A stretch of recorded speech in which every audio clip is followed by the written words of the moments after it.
bonjour, bienvenue, je sais pas quoi, je me présente et tout ce que tu as pu préparer, comme je vous l'ai répété 1 million de fois. Ah, ben, très bonne idée, ça. Tu sers à quelque chose. T'es en forme, Fred? Merci, Ah, je ben, viens attends, il faut bien lui mettre 2-3 cartouches à lui. Parce que merci de valider que je sers à quelque chose dans ce monde. Alors, j'aimerais bien qu'on discute du Mandao 2 secondes. Juste un petit détail concernant le Mandao pour le. J'ai jamais entendu parler, je sais pas de quoi tu parles. Alors, le Mandao, figure-toi que c'est une connerie qui a été inventée par un petit gars il n'y a pas longtemps, une dizaine d'années. Ouais. Est-ce que ça peut s'appliquer pour les pros? Mais oui, bien sûr, c'est la même chose. C'est la même chose que pour les murs professionnels, quoi. On est d'accord, hein? Non, on n'est pas d'accord. C'est pour tout. Même pour le fonds de commerce? Ben oui, bien sûr. Je crois même que j'avais fait un mandat au fonds de commerce. Parce que j'ai regardé un petit peu hier, hier avant-hier. Regarde, tu connais le viager? T'as entendu parler du viager? Bah, bien sûr, tu penses d'ailleurs. Le viager, sur le principe. Oui. Pour toi, c'est que de l'immobilier, n'est-ce pas? Ouais. Eh ben non. Ben, le viager, c'est un moyen de paiement. Par exemple, tu pourrais très bien me vendre ta voiture en viager. Viager, ok, ouais. Tu pourrais me vendre ta voiture en viager, ton iPhone en viager. Tu pourrais me vendre, je sais pas moi, ton slip en viager. Tu peux tout vendre en viager. C'est un moyen. C'est là. Écoute, mais Alors, le principe, c'est que c'est un moyen de paiement. Okay, un moyen de paiement. Un moyen de paiement. C'est une loi qui existe depuis Napoléon. Et c'est un moyen de paiement. Alors, bien sûr, on l'applique au viager parce que c'est ça qui est le plus intéressant, parce que ça a une valeur quand même, un bien immobilier, alors qu'un iPhone perd sa valeur. Donc, c'est pas pratiqué nulle part ailleurs que dans l'immobilier, mais ça reste un moyen de paiement. Okay, pourquoi je te parle de ça? Parce que dans le mandat, sur le principe, c'est être mandataire de quelqu'un. Et ça marche aussi pour des voitures, comme ça pourrait marcher pour des corbillards ou des cercueils, je sais pas quoi, moi. Ça marchait pour n'importe quoi d'être mandataire. Tu peux être mandataire pour n'importe quel produit, pour n'importe quelle entreprise. OK? Ça, c'est un principe. Donc, quand tu signes un mandat avec quelqu'un, c'est un contrat. Oui. C'est un contrat que tu fais entre deux personnes. Et c'est un contrat où l'autre, il te mandate à faire certaines actions. Une des actions, c'est entremettre. Une des actions, c'est communiquer, commercialiser, faire les visites, négocier et préparer le dossier jusqu'au moment où il y a un compromis. Ça, c'est ce que tu signes dans un mandat. Mais au lieu de marquer ça, mandat de vente, mandat de commercialisation ou mandat immobilier ou ce que tu veux, bah, tu marques, je sais pas, contrat de prestation de service. C'est qui fait du boricot. Hein. En fait, le mandat, c'est un contrat de prestation de service. C'est juste pour mettre en avant tes honoraires et ce sur quoi tu es mandaté, quoi. Bah, parce que c'est obligatoire dans n'importe quel domaine de signer un contrat avec des gens. Peu importe ce que j'ai vendu, peu importe à qui, hein, j'ai eu un contrat. Alors, quand je te parle surtout de service, surtout de service. Par exemple, quand tu achètes une baguette, on ne te fait pas un contrat parce que la transaction elle-même, c'est le contrat. D'accord. La transaction elle-même, c'est le contrat. C'est pour ça que tu ne signes pas à chaque fois un contrat avec des gens parce que la prestation, elle dure 1 seconde. Tu me donnes l'argent, je te donne le truc et voilà. On m'a sollicité dernièrement pour racheter des parts de SCCV, d'associés qui ne s'entendent pas. Donc, il y a le projet immobilier est en cours. Est-ce que je peux mettre en avant un contrat de ce type-là via ma structure ou est-ce que c'est quelque chose que je fais complètement en indépendant? Parce que c'est ça. Mais c'est l'immobilier, ça. Je ne comprends pas ce que tu dis. Ben même si ce sont des parts. Mais c'est quoi des fonds de commerce? Donc, c'est des parts sociales, effectivement. Ouais. Et c'est quoi un fonds de commerce?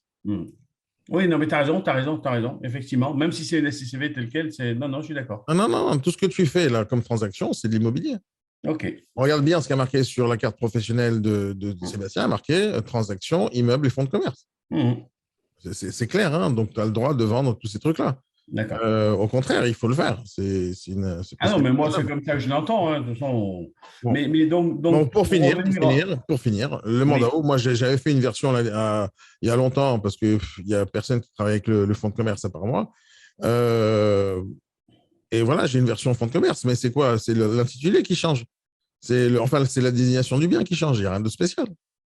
Oui, le fait que ça soit facultatif au niveau du montant noté de plafond de vente, effectivement, on est de la même façon assujetti à faire des propositions inférieures, voire supérieures, hein, peu importe. Mais du coup, c'est le même protocole. Je t'ai déjà dit la dernière fois, c'est qu'on ne fait pas de la pub sur des fonds de commerce. On n'en fait pas. C'est-à-dire, si tu as un restaurant demain à vendre, je sais pas moi, 3 millions d'euros et tu penses que tu as une superbe affaire entre les mains, eh ben, tu la publies toujours pas. Tu la publies pas parce que ton vrai travail au quotidien, c'est trouver des acheteurs, d'accord? Maintenant, les acheteurs, quand tu les as, tu ne vas pas leur faire visiter non plus tout de suite dans le fonds de commerce, d'accord?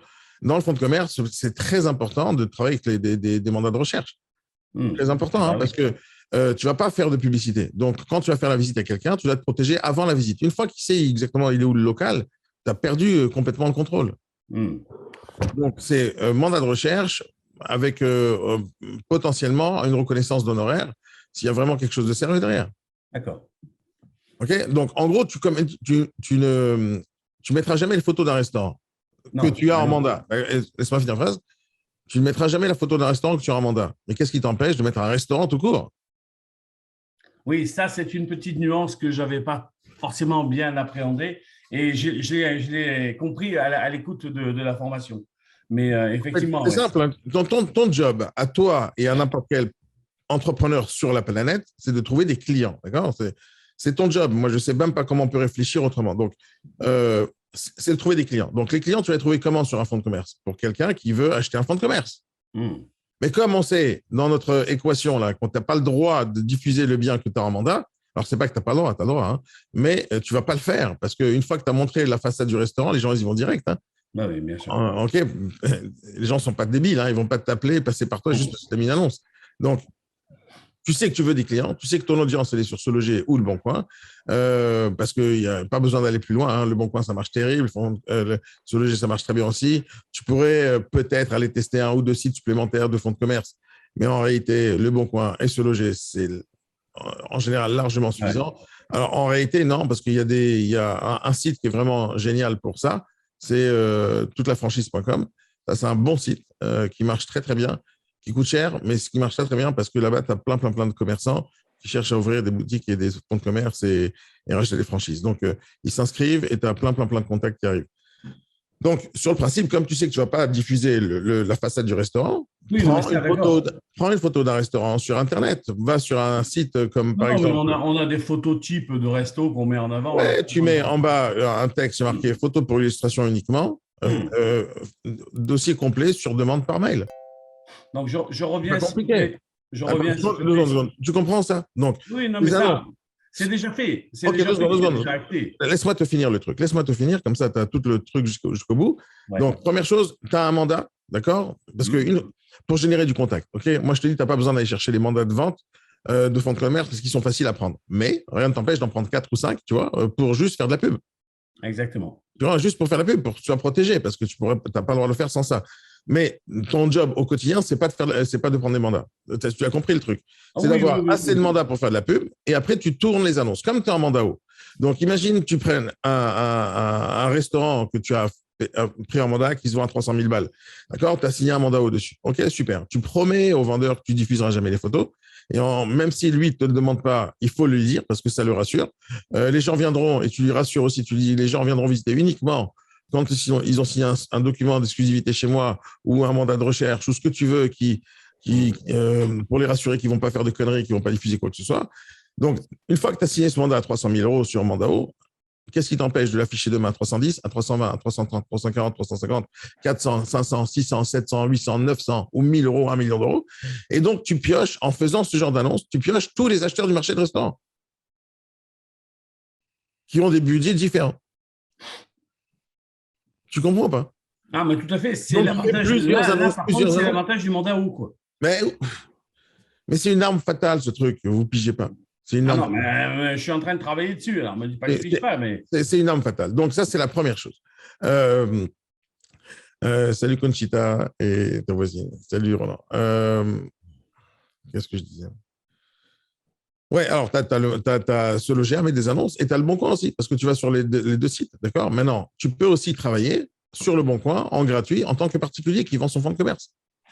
Ouais. Donc, tu mets des annonces là-bas régulièrement, les mêmes types d'annonces que tu mets sur Se Loger, et tu mets là-bas que tu es un particulier. Donc, tu fais comme je vous ai dit, tu prends une nouvelle ligne téléphonique. Ouais. Un vrai mail, mais pas oui, fait. Non, pas… Tu t'appelles Monique, je ne sais pas. Et tu mets des annonces. Les gens, ils vont t'appeler en tant que particulier qui vend son fonds de commerce. Toi, tu leur réponds, tu prends leurs coordonnées, tu leur dis, je vous envoie tout ça par mail, parce que tu leur dis que je vous donnais toutes les photos du fonds de commerce à vendre par mail.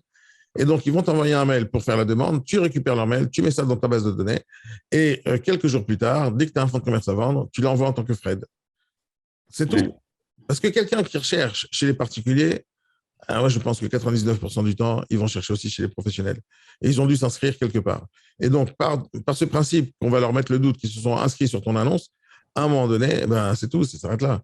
Maintenant, tu ne veux pas faire ça, tu prends une carte prépayée avec un abonnement illimité en réception d'appel et 1 heure d'appel, et tu t'en fous d'1 heure d'appel vu que tu n'appelleras personne.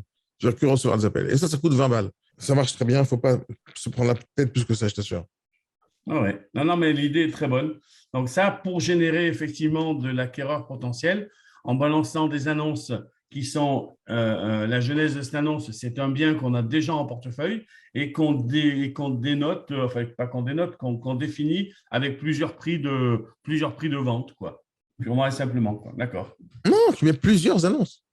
Plusieurs annonces, je suis d'accord, mais est-ce que Le Bon Coin et compagnie ne vont pas à un moment, plusieurs annonces avec plusieurs mails? N'importe quoi, c'est ça leur métier, de mettre des annonces des gens. Mais tu peux en mettre 1 ou 2 et puis des mails différents. Mais bien sûr que si. Je crois que vous ne prospectez pas sur Le Bon Coin, c'est pour ça que vous ne savez pas comment Le Bon Coin fonctionne.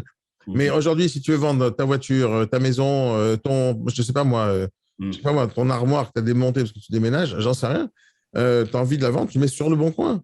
Et tu mets dans le même compte, tu as plusieurs comptes. Très souvent, tu vas voir les annonces des gens. Si jamais tu démarches directement sur Le Bon Coin. Non, mais effectivement. Non, mais tu vas voir sur les annonces des gens, ils te marquent. Alors, tu vois l'appartement, après, à côté, tu as marqué 3 ou 4 annonces supplémentaires.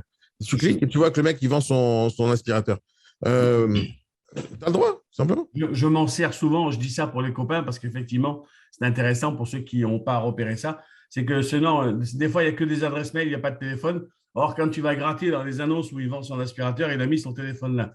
Donc, tu l'appelles, il est surpris, il dit comment ça? Mais ben oui, il a laissé son téléphone sur une vieille annonce qu'il avait mise en ligne. Donc, regardez, je vais vous montrer une astuce. Je vais vous montrer une astuce que j'utilisais beaucoup.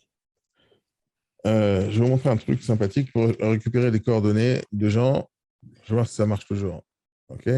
Et je vais marquer ici dans la moteur de recherche, ça. OK. Et normalement, il va me rechercher toutes les annonces ou à l'intérieur du texte de l'annonce, donc dans la description, normalement, il y a ce que j'ai écrit dans le moteur de recherche. Et normalement, c'est ce qui devrait se passer ici, mais je ne le vois pas. Alors, ah non, elle est là. Regardez. Ah, d'accord. Okay. Donc voilà, ça c'est une astuce qui marche toujours. Et donc, ça veut dire que tu peux chercher dans ton secteur des annonces et tu mets dans le moteur de recherche ou gmail.com ou free.fr ou tu vois toutes les fins, toutes les extensions et tu fais la recherche plusieurs fois. Et à ce moment-là, tu as quoi? Tu as toutes les annonces où il y a les adresses mail des gens que tu n'as pas besoin de cliquer pour avoir. Parce que si tu cliques, je veux envoyer un message, ça passe par la messagerie des gens du Bon Coin. Ça ne passe pas par l'adresse mail. Et moi, il me bloque. Ouais. Et donc, pour ça, tu récupères d'abord les mails de ton secteur, de tous les vendeurs de ton secteur. C'est à ce moment-là que tu les mets dans ta base de données du style bonjour, bienvenue, je ne sais pas quoi, je me présente et tout ce que tu as pu préparer, comme je vous l'ai répété 1 million de fois. Ah, très bonne idée, ça. Tu vois, tu sers à quelque chose. Tu es en forme, Fred? Merci, Jean. Attends, il faut bien lui mettre 2-3 cartouches à lui. Merci de valider que je sers à quelque chose dans ce monde. Non, très bien, ça c'est une bonne idée, effectivement. Ouais. Alors, juste si on s'est pas mal éloigné, donc tu dis le mandat haut, je peux le présenter. Il n'y a pas de différence, Fred, arrête. Il n'y a aucune différence, c'est juste la désignation. C'est juste la désignation du bien. OK. Si tu vends des murs, tu vas marquer surface, etc. Sur un fonds de commerce, tu marques fonds de commerce. Et voilà, point barre. C'est tout. Et si tu veux un truc pour bien te faire chier, tu prends une feuille blanche et tu écris ce qu'il y a à vendre et tu fais ça en tant qu'annexe. Tu marques annexe et tu mets dans le mandat, dans les clauses particulières, annexe joint truc, annexe 1. Non, mais j'ai bien compris. Écoute, parce que moi, ça me convient plutôt bien, ça, ouais. Ça marche. Mais c'est le principe. Il ne faut pas oublier que l'immobilier, c'est du commerce quand même. Tu vends des trucs, tu as le code du commerce qui est pareil partout. Il n'y a pas de différence entre l'immobilier et vendre des voitures sur le principe. Il n'y a aucune différence, à part la loi Hoguet, qui nous permet qu'il y a une. C'est quoi la différence entre nous et un vendeur de voitures, par exemple, un concessionnaire? La différence, c'est que lui, n'importe qui peut être concessionnaire sur le principe. Il suffit d'avoir de l'argent. N'importe qui. D'accord? Alors que dans l'immobilier, il faut avoir la carte professionnelle.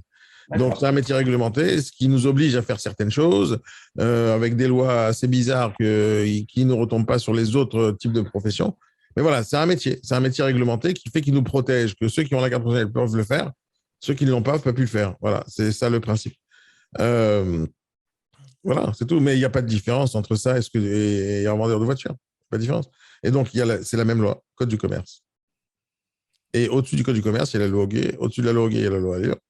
Et voilà, c'est pas très compliqué à comprendre. Mais voilà, tu vends à des gens et les gens, ils payent, transaction faite. Mais ce que tu dois chercher tous les jours, c'est des clients, c'est pas des vendeurs.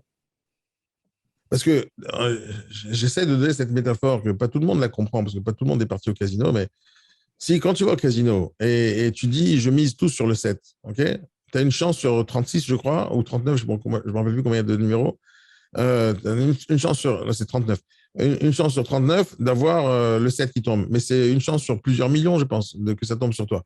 Maintenant, quand tu vas sur le bon coin et tu démarches des gens au pif, c'est exactement pour moi la même chose que miser tout sur le 7 rouge. Parce que quand tu démarches un produit et tu sais pas si tu as des acheteurs là-dessus, pour moi, c'est mettre le truc au pif. D'accord ? Hop, je ne sais pas si ça va se vendre.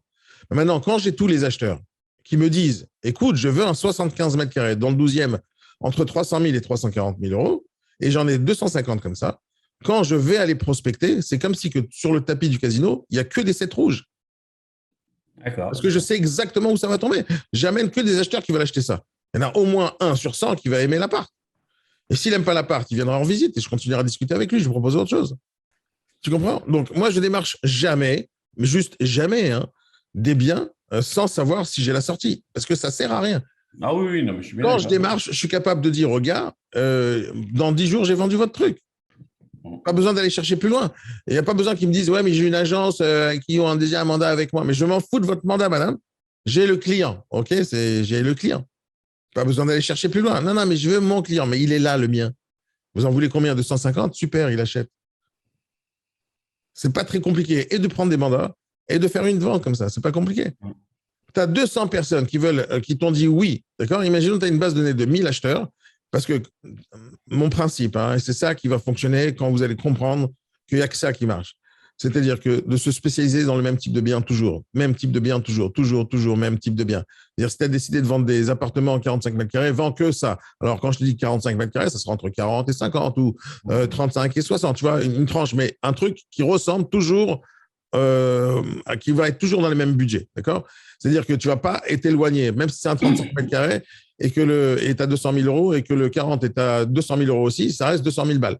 Donc, l'idée, c'est d'avoir toujours à peu près, grosso modo, les biens qui sont autour du même budget dans la même région. Maintenant, qu'est-ce qui va se passer quand tu n'as que ça? Quand tu n'as que ça, tu vas avoir que des appels de gens qui veulent chercher que ça. OK? Donc, qu'est-ce qui est préférable? Essayez de réfléchir 2 secondes. Qu'est-ce qui est préférable dans votre vie? D'avoir 5 annonces en ligne, d'accord? Où tu as un restaurant, un immeuble à vendre, un appartement et un parking et un terrain. Qu'est-ce que tu préfères? Avoir un portefeuille comme ça, avec les 5 très bonnes affaires, hein, 5 très bonnes affaires. Hein. Donc, un parking, un fonds de commerce, un immeuble, un restaurant et je ne sais pas quoi. 5 affaires totalement différentes. Qu'est-ce que vous préférez? Avoir ça ou un portefeuille où il y a un seul 45 mètres carrés à vendre? Ou 5 appartements 45 mètres carrés à vendre? Qu'est-ce que vous préférez? Ah ben dans ton discours, c'est sûr que c'est non, mieux pas 5 appartements. Non, mais mais si, Fred, mais mon discours, il est basé sur une méthode. Daniel, tu nous amènes quand même à ça et on a bien compris. Effectivement. Mais tu sais laisse-moi finir juste 2 secondes, Fred. C'est-à-dire que, bien sûr que je t'amène à ça, mais pourquoi? Et c'est pas un truc que... J'ai même pas la fierté de dire que c'est moi qui ai inventé ce truc-là. C'est le premier commerçant. Mais oui, parce que c'est le premier commerçant de la planète, tu vois, qui a fait la même chose que ce que je te dis. Et jusqu'à aujourd'hui, depuis qu'on connaît le commerce, et tu sais, j'ai fait une recherche pour une information, quand est-ce qu'elle s'est passée la première transaction sur la planète, en fait, répertoriée? Et bien, la première transaction, elle a existé il y a 3000 ans. C'est un gars qui s'appelle Abraham qui a acheté une grotte pour mettre sa femme dedans pour l'enterrer. Et je ne me rappelle plus le montant, mais c'était non, mais c'était fait en PAP, c'est ça qui est important. Ça a été fait en PAP, la transaction. Et donc, cette transaction, c'est quoi? L'autre, il a une grotte à vendre. L'acheteur, il se balade, j'achète. L'autre, il dit, je vends. Et ça s'arrête là. C'est ça le business, aussi simple que ça. Maintenant, il voulait lui donner au début, quand même. Hein, il voulait lui donner. Ouais, c'est quoi? Je ne me rappelle pas spécialement trop de l'histoire. Mais ce que je veux te dire, c'est que quand tu as un portefeuille varié de biens, tu es d'accord que tu vas avoir un portefeuille varié de clients potentiels. D'accord? Je t'arrête parce que tu as tout à fait raison. Et c'est très intéressant parce que c'est exactement ce qui se passe en agence. Quand tu prends ta bagnole pour aller faire visiter un appartement et que tu reviens, tu n'as fait visiter qu'un appartement, il est clair que si tu en avais 5 ou 6 à faire visiter en même temps, ou 5 types de maisons, ou comme tu dis, de la même façon, tu gardes les clients toute une après-midi, tu leur fais visiter 4-5 maisons, c'est réglé. Mais c'est pour ça que tu as raison, mais ça se fait beaucoup en agence et peu dans notre schéma à nous. Et c'est pour ça que… Mais votre schéma à vous, il est, je ne dis pas à vous dans une grande généralité, parce qu'il y a des gens qui bossent bien quand même, mais le schéma normal des agences immobilières, c'est d'en avoir rien à foutre des acheteurs. Oui. Ah bah mais oui, juste rien à foutre. Ça veut dire ils s'en foutent. Et c'est des opportunistes, les agents immobiliers, d'une manière générale, des opportunistes. Ils attendent l'appel pour le bien qu'ils ont fait rentrer hier. C'est-à-dire qu'ils passent leur journée à chercher des biens à vendre alors qu'ils ne savent pas si ça va se vendre. Et après, ils se plaignent qu'une annonce, elle dure 6 mois. La moyenne d'un mandat en ligne, en mandat simple, en agence, c'est 180 jours. D'accord? La moyenne. C'est-à-dire que c'est très grave. Chez moi, c'est moins d'un mois. Et quand je te dis moins d'un mois, c'est quand le bien n'est pas au prix. Hein. Parce que je travaille avec le mandat haut, je baisse que ça arrive au prix. Et moi, c'est rapide. Pourquoi c'est rapide? Parce que, et déjà, vous savez que quand je vends des biens, j'utilise pas SoloGé ni le Bon Coin, je n'utilise jamais. La majorité du temps. Hein. Quand j'utilise SoloGé et le Bon Coin, c'est uniquement parce que je n'ai pas le contact à acheter. C'est-à-dire, j'ai utilisé ma base de données, ça n'a pas pris. Là, je cherche un nouveau contact. Mais d'abord, ma base de données. D'abord. Juste d'abord. Pourquoi? Parce que j'ai déjà les clients avant d'avoir le bien. Moi, je suis capable de dire à quelqu'un, quand tu me donnes le mandat, en 3 secondes et demie, j'envoie une annonce à 38 000 personnes tout de suite.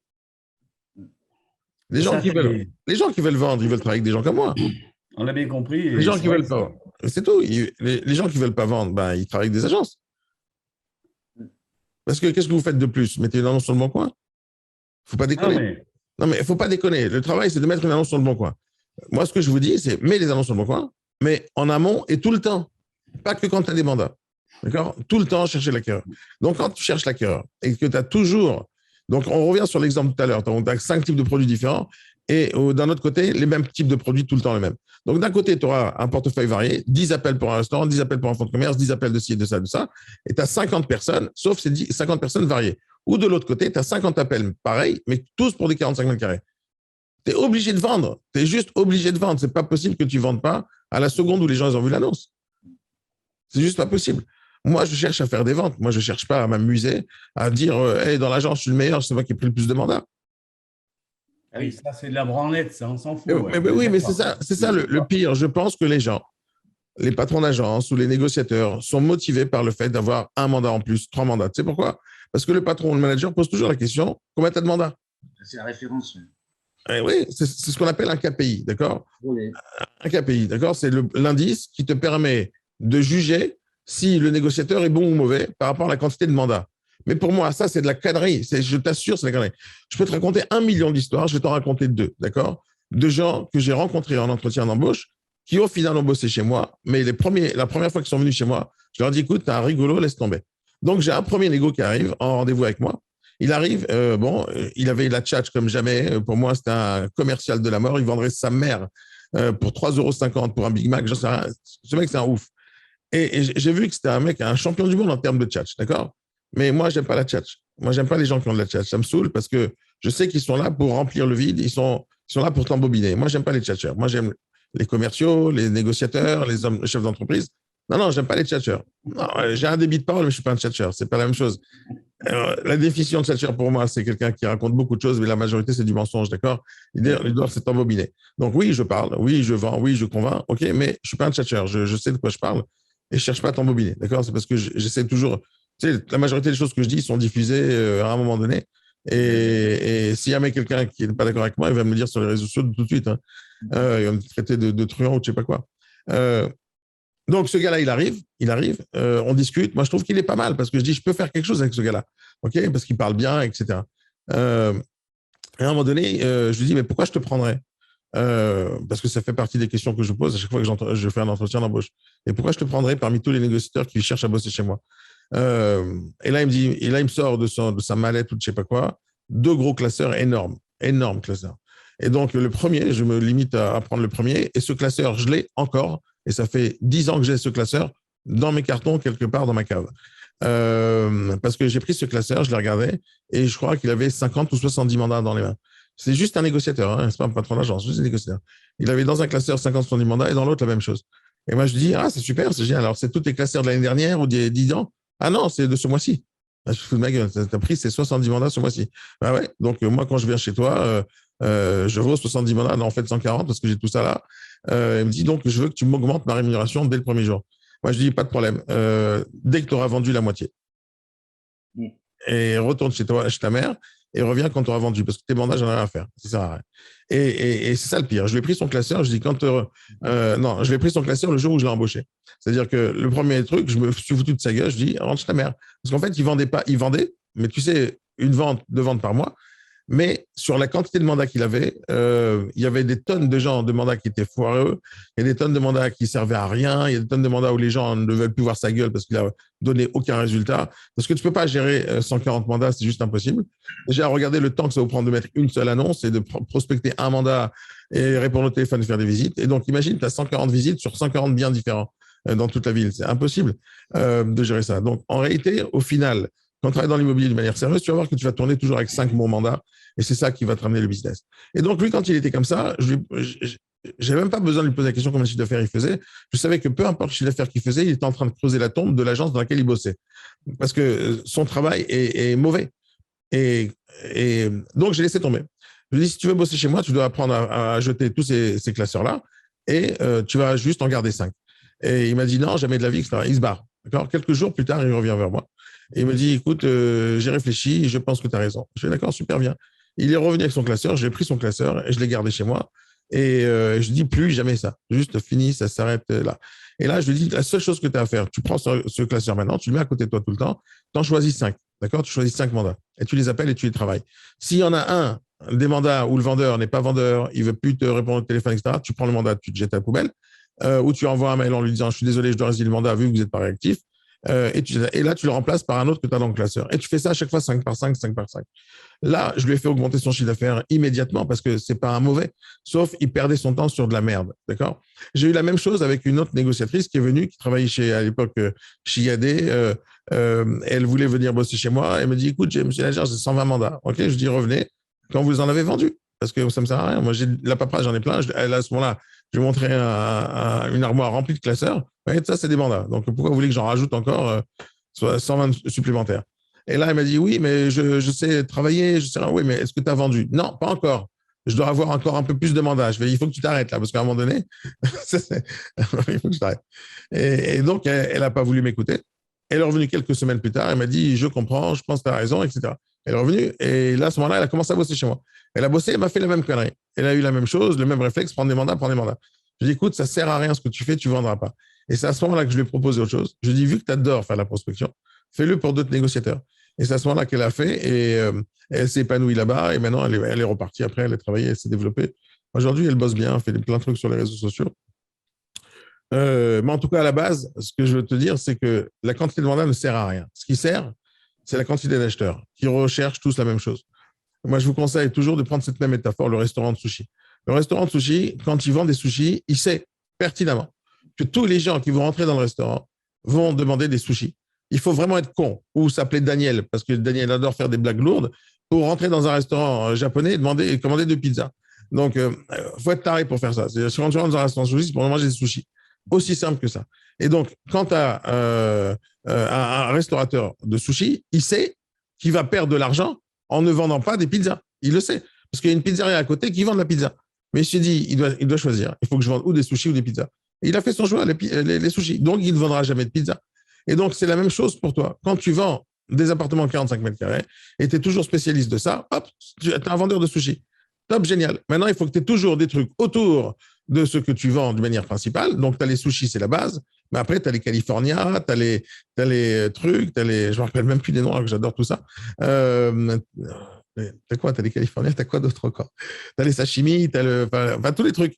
T'as des variantes de ce que tu vends, des variantes, mais c'est toujours poisson frais, d'accord? Toujours poisson frais. Et donc, la même chose dans l'immobilier, t'as toujours des appartements à vendre, parce que tu vends que des appartements, mais des variantes, des 45 mètres, des 45, des 46, des 47, des 50, des vues sur la mer, des vues sur cour. T'as des variantes, mais t'as toujours le même principe. Okay? Et tous les commerces qui fonctionnent, qui font des millions ou des milliards, ce sont des commerces qui ont toujours le même type de produit à vendre, avec des variantes.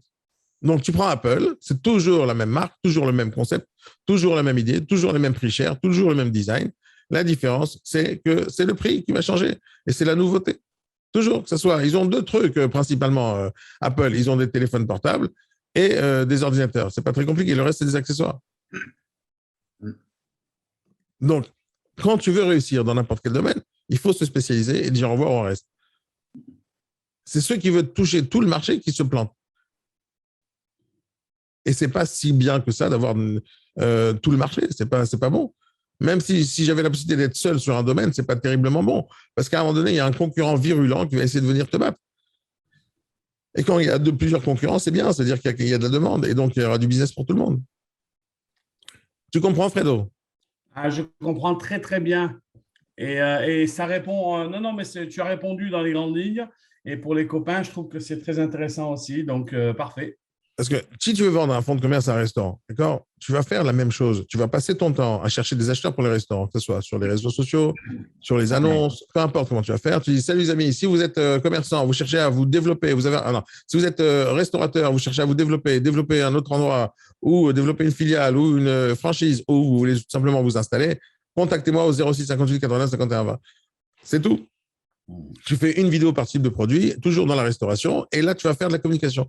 Tu prends 1 euro par jour pour chaque vidéo que tu as faite, et tu vas générer du contact, tout simplement. Tout simplement. Il n'y a pas besoin d'aller plus loin. Et les gens vont t'appeler parce que tu as dit restaurant. Mais restaurant, tu n'as pas dit 45 mètres carrés. Tu as dit restaurant. Donc, tous ceux qui sont intéressés par les restaurants vont t'appeler. Et là, tu auras un panel de gens qui vont acheter des restaurants. Et ton job à toi, qu'est-ce que je t'ai dit la dernière fois quand on parle de fonds de commerce? Ton vrai travail de vente de fonds de commerce, c'est un recensement des fonds de commerce qu'il y a à vendre. Donc, tu dois passer ta journée, en tout cas au début, tu dois passer beaucoup de temps au début à recenser tous les commerces qu'il y a. Donc, tu dois prendre une Google Maps, les épingler là-bas, les commerces que tu as, parce que tu veux les voir géolocalisés. En parallèle, tu as un fichier Excel qui te dit, voilà, il y a monsieur je sais pas qui, nom de famille, je sais pas quoi, nom, prénom, mail, numéro de téléphone, qui est propriétaire d'un restaurant de sushi de 65 mètres carrés. Et quand je suis rentré, je lui ai posé la question, est-ce qu'il vendrait? Il m'a dit oui. Et je lui ai posé la question, à quel prix? Il m'a dit 300 000 balles. Et ça, c'est ton fichier Excel. C'est juste un fichier Excel. Tu n'as pas de prise de mandat, tu n'as pas de numéro de mandat enregistré, tu n'as pas d'annonce à faire spéciale. Oui, dans une simple discussion, comme j'ai encore fait l'autre jour. Et c'était, tout simplement, voilà. Tu prends les contacts, dans un an, 2 ans, ils vendent, mais c'est pas grave, tu as le contact. Okay. C'est ça, et tu fais ça sur tous les commerces de ta ville, tous, un par un. Et donc, à la fin, tu as un fichier Excel et une Google Maps qui te montre, hop, j'ai une adresse ici, j'ai Google Maps là. C'est quoi, ça me donne une idée maintenant? Il faut que je trouve le moyen de automatiser un fichier Excel avec Google Maps pour que dès que tu as rempli ton fichier Excel, tu as la Google Maps qui s'ouvre. Je sais que c'est possible, il faut que je regarde comment le faire. Et donc, tu as ton fichier Excel avec tous les commerces, OK? Ça, c'est un travail qui ne te demande pas beaucoup de temps, juste boire des cafés avec des gens et juste rentrer, taper à la porte. OK? C'est pas difficile parce que les gens ne vont pas te jeter dans la rue. La difficulté, c'est de trouver le patron du fonds de commerce qui est en général sur place. Ça dépend à l'heure où tu arrives. Donc, une des choses qui serait bien de mettre dans ton fichier Excel, c'est les horaires d'ouverture et bien sûr les coordonnées de la personne. Après, tu as ton fichier Excel que de vendeurs et tu n'as pas de mandat pour ces gens-là. Et on s'en fout des mandats parce que ça n'a aucune importance pour nous parce qu'on sait qu'on peut le prendre le mandat.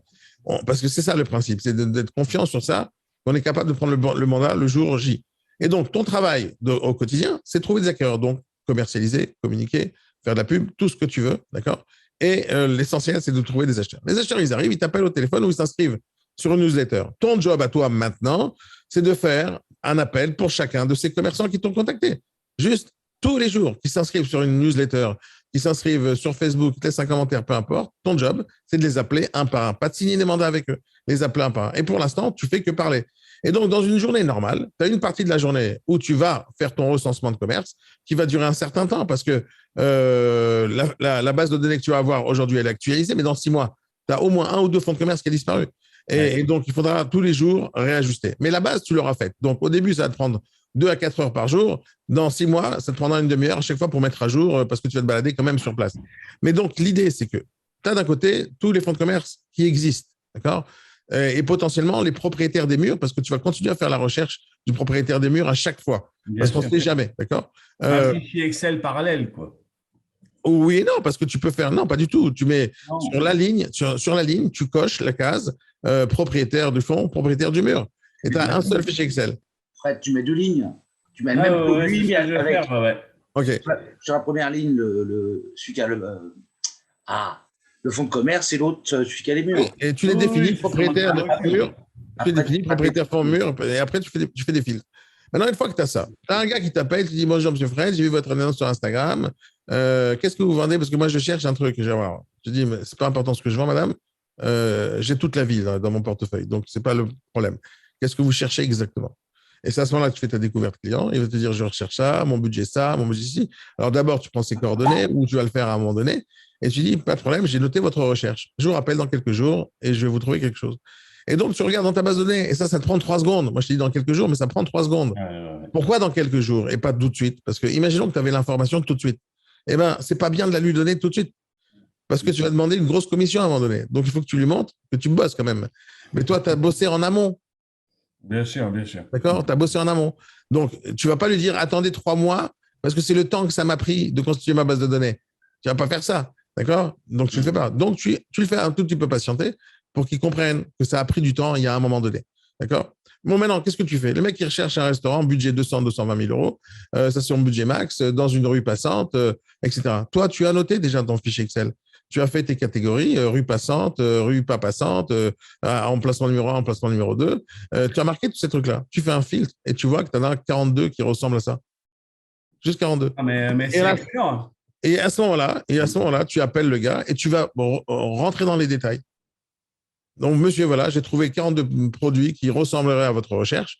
Maintenant, pour pouvoir redéfinir et pas faire 42 visites, on va s'asseoir, on va discuter. Et là, à ce moment-là, tu lui parles du mandat de recherche. C'est à ce moment-là que tu lui parles de la commission. C'est à ce moment-là que tu parles de tout. Et tu signes en ligne un mandat. C'est très simple. Tu fais ça en visioconférence ou en face à face. Et après, tu lui présentes un des produits. C'est pas compliqué. Et le mandat de recherche, je le signe là ce coup-ci en classique, parce que le mandat de recherche, ça ne sert à rien de le faire en mandat. Un mandat de recherche, encore une fois, c'est une promesse non, mais je veux de dire, payer. Le mandat haut, c'est principalement le mandat de vente. Oui, mais parce que l'amende. Oui, parce que. Oui. Moi, il serait contre-productif, le mandat haut, sur un mandat de recherche. Non, tu sais quoi, ça me donne une nouvelle idée, mon cher Fred. Et je suis sûr que je vais la mettre en place là, tout de suite à chaud. Je pense que c'est une bonne idée. Je vais y réfléchir pour voir. Mais non, pas du tout. Un mandat de recherche, quelqu'un qui te dit je veux pour 300 000 et tu lui amènes 320 000, est-ce que c'est bien ou pas? Le mandat haut pourrait te le permettre. Pourrait te le permettre. Je vais réfléchir sérieusement aujourd'hui et je vais voir si j'en fais une nouvelle version. Mais oui, mais pourquoi pas? Pourquoi pas? Mais l'idée, c'est que, juste rappelle-toi de ça, le mandat de recherche, c'est juste un document qui met clair les choses. Écoute, si jamais tu me trouves ce que je cherche, je te paye. C'est ça un mandat de recherche. Si tu trouves ce que je cherche, je te paye. Je fais ça depuis des années et moi, je me régale là-dedans parce que c'était vraiment excellent, quoi. Tu avais le client, il n'y a plus qu'à. Parce que notre but, c'est de vendre des trucs. C'est ça notre but. C'est pas de chercher à remplir des bases de données à la con, juste pour avoir des documents dans un classeur. On s'en fout des mandats. D'ailleurs, à chaque fois, je dis on s'en fout des mandats, et à chaque fois, il y a des gens qui sautent, non, mais le mandat, c'est important. Oui, c'est important, mais ça reste un document. C'est-à-dire, c'est pas le mandat qui m'intéresse. Moi, ce qui m'intéresse, c'est le vendeur qui a derrière le mandat. C'est ça le plus important. Et tu n'as pas besoin de signer, quand tu as un mandat de recherche, tu n'as pas besoin de signer le mandat de vente. D'abord, tu n'as pas besoin de signer quoi que ce soit déjà à la base. D'accord? Écoute bien. Écoute bien. Regarde bien la nuance. Si tu veux diffuser une annonce, tu dois avoir le mandat. Si tu veux faire une transaction, tu dois avoir un mandat. D'accord? Maintenant, si tu fais rien de tout ça, tu n'es pas obligé déjà. Donc, imaginons que tu connaisses quelqu'un qui vend et tu connais quelqu'un qui achète. Et tu veux gagner de l'argent. D'accord? Au moment où tu leur as parlé, tu n'as pas de mandat. Au moment où tu leur dis j'ai quelque chose à te proposer, tu n'as pas de mandat. À quel moment là va être important? C'est au moment où tu veux faire de la publicité, parce que ça, c'est une base déjà. Donc, tu veux faire de la publicité, tu dois avoir le mandat. Mais imaginons que tu n'as pas besoin de faire la pub. Parce que tu connais Jean-Claude qui veut acheter et tu as Jean-Pierre qui vend. Tu n'as pas besoin de faire de pub. Alors, tu fais quoi? J'en fais pas beaucoup, moi, c'est clair. OK, alors tu fais quoi? Donc, d'abord, tu ne vas pas commencer à les faire chier. Tiens, on signe un mandat. Vu que tu les connais, ils sont juste là et ils veulent. OK? Maintenant, ils doivent te payer une commission. Donc, ils ne se connaissent pas. Ils doivent payer une commission. Donc, comment tu vas faire la commission? Sur le principe, tu n'es même pas obligé de signer un mandat. Sur le principe, écoute bien. Parce qu'il y a un laps de temps qui s'appelle 1 seconde, d'accord? Où tu es censé l'avoir, le mandat. Mais tu n'es pas obligé de l'avoir. C'est-à-dire qu'au moment du compromis, OK, si tout le monde est d'accord, et ils sont à l'oral, ils sont d'accord de te payer, au moment du compromis, tu vas signer et le compromis et le mandat. Et c'est tout. Oui. Effectivement, oui, le mandat dans la foulée, oui, non, mais… Non, mais c'est tout. Et je vais te dire, là, ce que je suis en train de te dire pour te simplifier la chose, j'ai toujours fonctionné comme ça. C'est-à-dire, quand je te pose une question, combien sur 100% de tes mandats sur toute ta vie, tu as vendu au prix? Toi, tu vas me répondre toujours, comme tout le monde, entre 0 et 3%. OK, c'est ce qui se passe en moyenne. Combien de mandats tu as vendu au prix du mandat initialement entré. Il y a toujours des négociations, toujours. Ceux qui vendent au prix, des coups de fusil, ça peut arriver, ok, tu as eu de la chance. Mais cette chance-là, moi, je ne la connais pas, d'accord? Je ne vise pas la chance. Je ne sais pas développer un business basé sur la chance. Je sais travailler sur des méthodes et les méthodes, si elles fonctionnent, elles fonctionneront tout le temps. Et donc, sur le principe, j'étais où là déjà? J'ai pas besoin. Le mandat au... Ouais, tu n'as pas besoin du mandat spécialement. Donc, le mandat, j'ai toujours travaillé comme ça, excuse-moi, là, je reprends mes idées. À chaque fois que je pose la question, combien tu vends sur 100% de tes mandats au prix? Toujours, c'est entre 0 et 5% en grand max que les gens vendent au mandat au prix. Moi, je dis tout le temps, je vends 100% du temps au prix. Et les gens, ils me disent, mais t'as un taré, ça n'existe pas. Moi, je dis, non, je ne suis pas un taré. Acquéreur. Exactement, c'est au prix de vente. C'est-à-dire que quand je signe le mandat, je le signe à la dernière seconde parce que je travaille toujours de la même manière depuis tout le temps. J'ai toujours ma base de données acquéreur. Alors, c'est vrai que ça n'a pas commencé dès le début parce que la base de données acquéreur, elle se développe avec le temps, d'accord, sur des années. Mais ça a toujours été le même principe. Avant, je payais beaucoup de publicité pour générer beaucoup de contacts. Aujourd'hui, j'ai beaucoup de contacts. Donc, quand je diffuse sur ce logiciel, c'est avec un pack d'annonces le minimum, genre 10 annonces, pas besoin de plus. Parce que j'en ai besoin que quand j'ai pas de contacts, d'accord, qui viennent de ma base de données ou parce qu'ils ne sont pas intéressés par le produit ou j'ai présenté quelque chose qui n'a aucun rapport avec les recherches de ma base de données de 38 000 investisseurs. Donc, voilà, ça ne marchera pas pour eux. Mais sur le principe, c'est quelque chose qui est basique chez moi. Donc, maintenant, quand tu dis « je veux un mandat », le mandat de commercialisation que tu as, la base, c'est la publicité. C'est pour ça qu'on prend ce mandat. La deuxième base, c'est le fait de protéger ta commission. Parce que si tu amènes, imagine dans le cas précédent où je n'ai pas le mandat, et que les gens, ils se rencontrent, okay, où ils découvrent le bien dans mon dos, d'accord, ben, est-ce que j'ai le droit à la commission? Ben, sur le papier, oui, mais il n'y a pas de papier. D'accord? Sur le papier, oui, dans la théorie, oui, mais il n'y a pas de papier. Donc, si jamais c'est des truands ou c'est des gens de mauvaise foi, ils vont dire non, je ne te connais pas, Daniel, va te faire voir, ils vont faire la transaction ensemble et je vais m'asseoir dessus. Alors, on pourrait me dire oui, mais il y a quand même un accord oral. Ouais, va au tribunal maintenant avec ça. Va au tribunal. Donc, sauf si j'ai des vocaux sauvegardés, bon, là, peut-être. Mais j'irai pas, tu vois, j'irai pas me battre là-dessus, ça sert à rien, j'ai pas de papier. Donc, il y a quand même un truc important sur le mandat, c'est le fait de diffuser. La base de l'immobilier, c'est d'entremettre, c'est-à-dire de négocier à la place du vendeur. Et la troisième chose, c'est de protéger sa commission. C'est ça vraiment l'importance du mandat. Tout le reste, c'est du légal, c'est du juridique, mais l'important, c'est là-bas. Et donc, quand tu n'as pas de contact acquéreur, tu es obligé de faire de la pub. Donc, c'est pour ça que les gens courent après les mandats. Parce qu'ils n'ont pas les contacts acquéreurs. Moi, je les ai déjà. Pourquoi tu veux que je cours après le mandat? Non, mais et je crois que tout ce que tu as dit là, pour moi, entre guillemets, en fonds de commerce, c'est pareil pour tous les copains en IMO. Ouais. Mais c'est pareil partout, dans tous les domaines qui existent sur la planète. C'est partout pareil. Je connais aucun exemple. Après, peut-être il y a un exemple comme ça, mais je ne le vois pas, tu vois. Avec tout mon cerveau, je n'arrive pas à trouver un exemple où tu vas me montrer une société qui ne recherche pas des clients. Montre-moi une société qui travaille comme les agences immobilières. Montre-moi un type d'entreprise qui travaille comme une agence immobilière dont le business, c'est de trouver des fournisseurs de produits. Ah non, mais c'est clair. Il y a pas... Même les mecs qui font du dropshipping sur Amazon, c'est-à-dire qu'ils ne vont pas chercher matin, midi, soir des produits à mettre en ligne pour vendre, même ces gens-là, ils passent leur temps à trouver des produits, mais une fois qu'ils ont trouvé leurs produits, ils vont mettre 100% de leur énergie dans la publicité sur Facebook, sur Instagram, pour vendre leurs produits, donc chercher des clients. Tu ne verras jamais une publicité d'une entreprise qui dit « Voilà, regarde, j'ai fait, regarde tous les fournisseurs que j'ai trouvés. » Il n'y a même personne qui va afficher ses fournisseurs. C'est-à-dire, quand tu as acheté un produit exceptionnel qui se vend très bien chez un fournisseur en Chine, tu ne vas pas commencer à dire à tout le monde « Regardez, je travaille avec ce fournisseur, regardez son adresse de l'usine, faites-moi concurrence. » Personne ne va diffuser son fournisseur. Personne sur la planète. Moi, je n'ai jamais vu ça. D'accord? Jamais vu ça. Et donc, aujourd'hui, les agences immobilières, depuis tout le temps, cherchent des fournisseurs toute la journée et ils affichent. Tiens, j'ai trouvé le fournisseur, tiens, je t'affiche. Tiens, tu peux reconnaître les photos maintenant. Tiens, va visiter le bien tout seul. Je me suis assez battu avec IAD pour ça et je suis tellement content d'entendre ça, je te jure. Mais il ne faut pas se battre avec les gens quand tu as une croyance. C'est pas sérieux. Battre. Non, mais je comprends ce que tu dis. Non, mais je comprends ce que tu dis. Mais des fois, on se bat sur des batailles donc on n'a pas besoin de se battre. C'est-à-dire que quand tu cherches à travailler dans une boîte, d'accord, une des choses que tu dois faire, c'est de vérifier si la boîte, elle correspond à tes valeurs déjà. Tu dois le d'accord. Maintenant, quand tu es débutant et que tu ne comprends pas quelle est la différence entre telle et telle agence, tel et tel réseau, et tu ne sais pas exactement où regarder, ben, tu vas écouter ce qu'ils vont te raconter. Et ils vont te raconter toujours les belles histoires. Ils vont toujours te dire les belles choses. C'est normal, ils sont des commerciaux. Ce sont des gens qui veulent te recruter. Et toi, comme tu ne connais rien du tout, donc tu vas les écouter et tu vas croire celui qui va te proposer la plus belle histoire.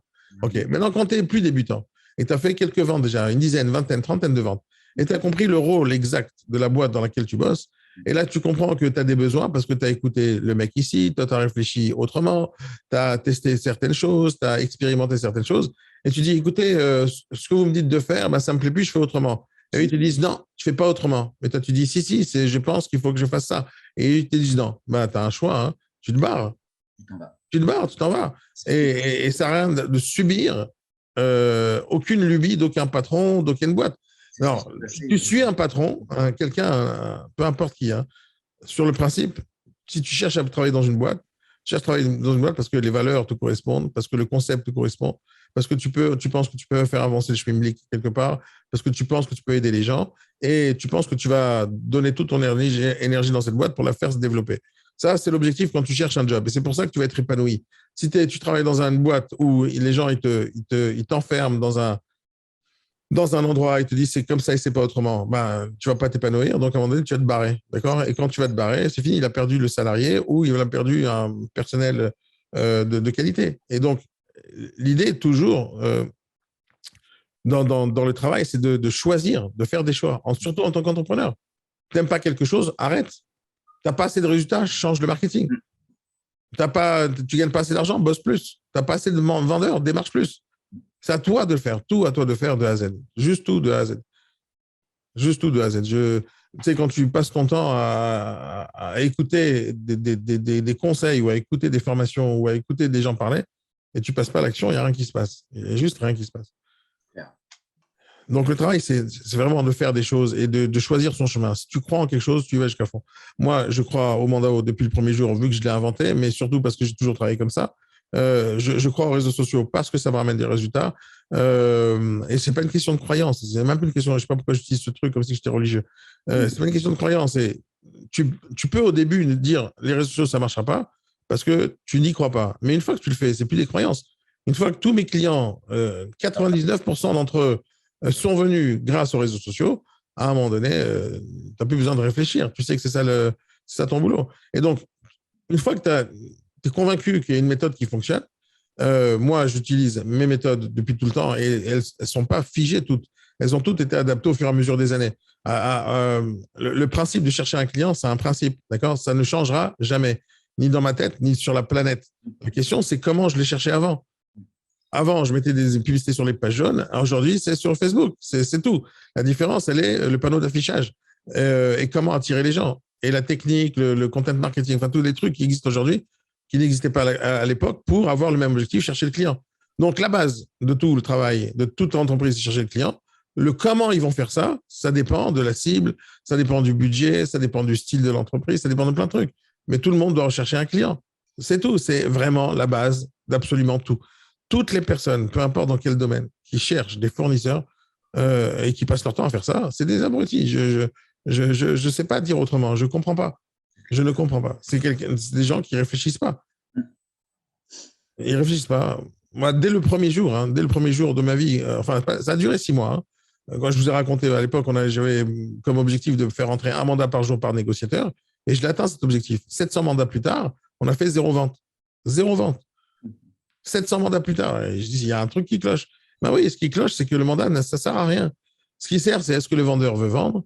Est-ce qu'il est négociable? Est-ce que le bien est adapté au marché? Et le marché, c'est les acheteurs. C'est tout. Donc, il suffit que je sache que quelqu'un vende pour faire une affaire. Et ça, je le sais. Il y a marqué sur le Bon Coin. Sur le Bon Coin, tous ceux qui vendent, ils t'ont dit, je lève la main, je vends. Tu n'as plus qu'à les démarcher une fois que tu as le client. Mais oui, mais c'est évident pour moi. Depuis le début. Il faut juste faire, c'est tout. Il faut juste faire. C'est-à-dire que, je sais pas moi, tu es avec ta femme. Imagine tu es avec ta femme. Tu sais, tu es sur ton canapé, tu regardes un film, d'accord? Et que ta femme, elle veut te faire plaisir, elle se lève, elle va te chercher un verre d'eau. Tiens, chérie, je te donne un verre d'eau. Tu avais soif. Et tu te dis, non, j'ai pas soif. Donc, en lui disant, j'ai pas soif, déjà, ça la vexe, n'est-ce pas? Parce qu'elle a voulu faire un effort pour toi. D'accord? Elle te dit, mais j'ai pas soif. Oui, mais je t'ai amené un verre d'eau quand même. Mais j'ai pas soif. Donc, elle est vexée, elle pose le verre ou elle le boit ou elle te jette à la figure parce que tu as été désagréable. Mais le problème, il est chez qui? Chez toi qui n'avais pas soif? Ou chez elle qui t'a amené un verre d'eau alors que tu n'as pas besoin? Maintenant, si jamais tu lui dis, chérie, je voudrais bien une bière, elle t'amène une bière.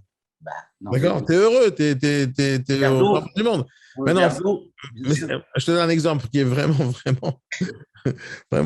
misogyne, mais ça peut être à l'inverse. Hein. C'est elle qui te demande un truc et tu demandes l'inverse. J'ai pris cet exemple comme ça. Mais sur le principe, si jamais quelqu'un te donne quelque chose que tu n'as pas besoin, tu n'es pas content. Quelqu'un qui te donne quelque chose que tu as besoin, tu es content. Après, il y a des services qui sont payables et monétisables, des services qui ne sont pas payables et monétisables. Bien sûr, tu ne vas pas payer ta femme à chaque fois qu'elle te fait plaisir. Sinon, ça s'appelle autrement. Mais sur le principe, voilà, quand tu fais plaisir à quelqu'un, l'autre, il est content. La même chose dans l'immobilier. L'acheteur, il cherche un bien, tu lui ramènes, il est content. Le vendeur, il cherche un acheteur, tu lui ramènes, il est content. C'est ça notre boulot, de rechercher le besoin chez chacun. Le vendeur, c'est très facile, on connaît son besoin, il veut un acheteur. L'acheteur, on est conscient de son besoin, il veut trouver le produit. Voilà. Une grosse question philosophique, c'est Dieu, il a créé la poule ou l'œuf en premier? C'est une grosse question. Par où tu vas commencer? Est-ce que tu commences par la poule ou tu commences par l'œuf? Est-ce que tu commences par prendre le mandat ou tu commences par trouver l'acheteur? Eh bien, les abrutis qui te disent moi, je vais commencer par trouver les vendeurs, c'est celui qui va te dire il a créé l'œuf d'abord. Mais le problème, mais il ne peut pas créer l'œuf d'abord, sauf les scientifiques disent ça. Non. Mais quand tu parles de Dieu, c'est pas comme ça, c'est pas possible. C'est pas possible parce que, en fait, il y a deux théories, c'est pour ça que ça va être difficile la discussion là-dessus. Mais sur le principe, il y a la poule et l'œuf. Ok, qui vient en premier? Donc, il y a des gens, c'est 100% du temps, ils ont choisi d'aller chercher les mandats, donc la poule ou l'œuf, par exemple, et d'autres, ils ont dit, moi, je cherchais l'acheteur, je cherchais l'œuf. Ou la poule, peu importe, je suis trompé totalement dans la métaphore, maintenant, il n'y a plus d'importance. C'est n'importe quoi. Mais je pense que tu as compris l'idée. Moi, j'ai choisi depuis tout le temps. Pas hier, pas dans l'immobilier. Il y a même pas. C'est même pas dans l'immobilier que je suis venu avec cette façon de travailler. J'ai toujours fait ça. Avant, je vendais des téléphones portables, je vendais des ordinateurs, je vendais des sites internet, je vendais des trucs, quoi. J'ai vendu plein de choses dans ma vie. J'ai vendu des voitures, j'ai vendu des restaurants, j'ai tout vendu. Et j'ai toujours cherché des acheteurs. J'ai juste jamais cherché quelqu'un qui vend. Parce qu'on sait qui vend, on le sait. C'est facile à faire. Eh ben, on le sait. C'est pas compliqué, on le sait. Les gens qui vendent sont sur le bon coin. C'est pas compliqué. Ils sont sur le bon coin, sur le PAP, sur Viva Street, sur tous les sites de particuliers, ils sont là-bas déjà. La seule chose que tu as à faire, c'est d'aller les choper, de les appeler. C'est pour ça que la prospection téléphonique, c'est la chose la plus difficile à faire, mais de l'autre côté, c'est la chose la plus efficace qui marche. Parce que, en gros, tu sais que tu as un acheteur qui cherche, tu lèves le téléphone, tu appelles quelqu'un, tu le convaincs, tu vas au rendez-vous. Il faut juste avoir la compréhension que les vendeurs, ils ont le même point commun que toi, ils cherchent un acheteur. Il faut que tu aies cette conviction et il faut que tu comprennes que le but, ce n'est pas de chercher pour un acheteur, mais de chercher pour plusieurs acheteurs qui recherchent la même chose. D'accord? Rappelle-toi de ce slogan d'une marque de soupe que j'adore citer là-dessus parce que c'est le meilleur slogan pour vous donner l'idée. Quand il y en a pour un, il y en a pour deux. C'est-à-dire que c'est une pub sur la soupe. Donc, quand tu travailles pour un acheteur, ok, il y a beaucoup de chances qu'ils te disent non. Il visite le bien avec toi, il vient et te dit non, ça ne m'intéresse pas. Et donc, tu as travaillé pour un acheteur, pour prospecter un bien pour un acheteur, qu'il n'a pas ajouté, on va te dire non. Et c'est à ce moment-là que je te dis non, ce n'est pas comme ça qu'il faut bosser. Il ne faut pas bosser pour un acheteur. Il faut bosser pour une série d'acheteurs qui recherchent la même chose. Donc, si tu en as un et tu cherches pour un, les chances de réussite, c'est 50-50, voire beaucoup moins que ça. Alors que quand tu vas augmenter le nombre d'acheteurs, tu vas augmenter le nombre de chances de vendre. D'où les visites groupées après. Exactement, mais exactement. Tu comprends maintenant que tout se tient dans tout ce que je te dis, parce que tout le principe, c'est ça. Tu ne peux pas faire des visites groupées quand tu n'as pas d'acheteurs, c'est pas possible. Conchita, tu voulais qu'on parle de ta vidéo ou pas? Affiche ta cam, là. Ah oui, tiens. Affiche ta cam, parce qu'il commence à faire des choses intéressantes chez InnoWest, et ça, c'est cool. Ouais. Non, j'affiche pas ma cam. Ouais, coucou tout le monde. Oh là là. Ah. Mais tu peux me dire, comment tu as trouvé la vidéo, comment. Alors, regarde, c'était juste pour dire, c'était quand même stressant le premier, et j'aime pas m'entendre, j'aime pas me voir, donc. Oh, t'inquiète pas, moi non plus, j'aime pas m'entendre, j'aime pas me voir. À chaque fois que je vois ma gueule sur la vidéo, je dis mais comment je peux. Non, mais arrête, tu peux pas comparer. Si. Mais t'arrêtes de dire des conneries. Chaque fois que je vois ma tête, je me dis mais comment je peux oser m'afficher dehors. Béatrice, elle écoute. Elle quoi?